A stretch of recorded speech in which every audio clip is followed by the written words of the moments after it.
Looking at it in a life cycle type chart, what I mean is that we can apply biomarkers to help us know who's at risk for developing a disease and then use it in chemo prevention clinical trials and for agents designed not to treat a disease but for preventing its occurrence. Using biomarkers to screen for diseases that can be detected earlier and give an advantage to the patient and to the therapy he or she is going to receive because the disease is not advanced and done great damage at the time of discovery. And this doesn't just mean cancer being diagnosed early before it's spread. This can be inflammatory diseases like rheumatoid arthritis being discovered before there are any symptoms in order to preserve the health of the cartilage that lines the joint spaces so that destructive disease and the need for joint replacement surgery never takes place. Prognostic biomarkers are in some ways probably the least valuable in the sense that if they stand alone to predict this is a serious form of the disease, this is a mild form of the disease, but don't help prescribe a specific treatment, they're going to be less useful and ultimately less ordered by physicians who want to know how severe patients' diseases are. Physicians are not looking for prognosis tests, they're looking for predictive tests, which we can lump together in the term pharmacogenomics, which I'll go into in a moment. They want tests that not only predict severity or benignity of disease, but tests that predict what's the best treatment. Monitors are really a holy grail of biomarkers. There are not many of them.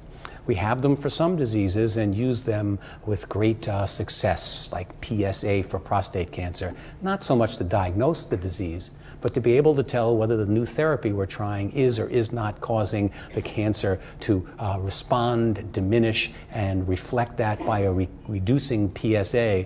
But for cancer, we don't have very many PSAs. And for other diseases, inflammatory diseases, even some infectious diseases, neurologic diseases, cardiovascular diseases, we don't have monitor tests, blood tests, or even necessarily good imaging that can let us know whether the therapy is having the desired effect and how to optimize the therapy to get the highest benefit for the patient. So biomarker-driven personalized medicine includes predisposition, early detection, prediction of severity, selection of the most effective and least deleterious therapies, ability to monitor the impact of those therapies, and to constantly retune, fine-tune, adjust dose of agents to optimize the response. Or in other words, all drugs, all diseases. Now, the strategy of applying biomarkers varies, particularly in the time of the drug development cycle. Early in drug development, if we're now in human clinical trials, the pharmacodynamic tests, which are biomarkers, are best designed for dosing. In the intermediate phases, phase 2A, 2B sometimes, maybe some stage 3, we start introducing pharmacogenomic tests, trying to see whether a particular patient has a genomic profile of resistance to the therapy. This is going to help us pick the best agent of several available in order to overcome this resistance.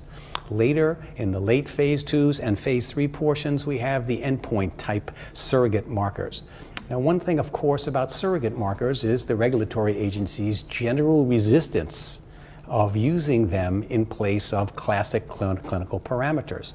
For example, a new drug introduced for prostate cancer currently could not get approved just based on having a dramatic effect on lowering a patient PSA who has widespread metastatic disease. The FDA is still going to require survival benefit, and that may take many, many years, delaying the use of this drug or its availability of this drug because of that. The ability to develop biomarker endpoint surrogates that are FDA acceptable would be critical because in some cases could knock years off the approval cycle because the surrogate would show the dramatic benefit and the scientific community would accept that as predictive of the survival benefit or the disease-free survival or some other type of monitor that's clinically accepted by the FDA.